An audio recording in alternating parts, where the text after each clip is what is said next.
High ସାଙ୍ଗମାନେ ମୋର ଆଉ ଗୋଟେ ମିନିମଲକୁ ସ୍ୱାଗତ। ତେଣୁ ଆମେ ସକାଳୁ ସକାଳୁ କୁଆଡ଼େ ପହଞ୍ଚାଇଥିଲୁ କି ଆଜିକି ପହଞ୍ଚାଇଥିଲୁ ମାଉସୀଙ୍କ ଘରେ। ତେଣୁ ମାଉସୀଙ୍କ ଘରେ ଆମ୍ବ ଦେଖିବାକୁ କେତେ ବଡ଼ ଭାଇ ଖାଲି ଲୁଭ ପଳେଇ ଆସିଥିଲା।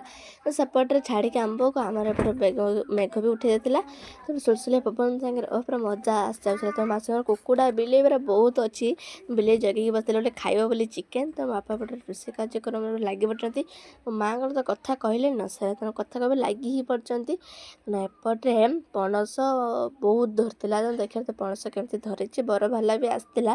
ତେଣୁ ଫୋନ୍ପେ ନାହିଁ ବୋଲି ତେଣୁ ସେ ପଳେଇଲା, କହିଲା ଫୋନ୍ପେ ନାହିଁ। ତ ଆମ ପାଖରେ କ୍ୟାସ୍ ବି ନଥିଲା। ତେଣୁ ଇଏ ପୁରା ଜଗିକି ବସିଥିଲା ଖାଇବ ବୋଲି। ତେଣୁ ତା ଭିତରେ ରୋଷେଇ ସରିଥିଲା। ଆମେ ବସିଥିଲୁ ଆମର ଖାଇବା ପାଇଁ। ଖାଇଦିଆ ସାରିକି ପଳେଇ ଆସିଥିଲୁ ପଦା ପାଖକୁ। ଓହୋ ଏତେ ସୁନ୍ଦର ପବନ ଥିଲା। ରିଲ୍ ବନେଇଲୁ, ମଜାମସ୍ତି କଲୁ। ମୋ ବାପା ଭାବିଲେ ପଦାଟା ହେଲା ମୋର। ତେଣୁ ଇଏ ଦେଖୁନାହାନ୍ତି ଆମର ଶଙ୍ଖି ବିଲେଇକୁ କେମିତି ଶୋଇପଡ଼ିଛି। ଭାବୁଛି ପଦାଟା ମୋର ଆଉ ଶୋଇପଡ଼ିଥିଲା। ବିକାଶ ଆସିକି ଆମେ ବଜାଇଥିଲୁ ତରଭୁଜ ଖାଇବା ପାଇଁ। ତରଭୁଜ ଖାଇଲୁ। ଏତେ ମିଠା ଥିଲା କି ଖାଇବ କି? ଆସି ଯାଆନ୍ତୁ ମୋ ମାଉସୀଙ୍କ ଘରକୁ ବସ୍ତା।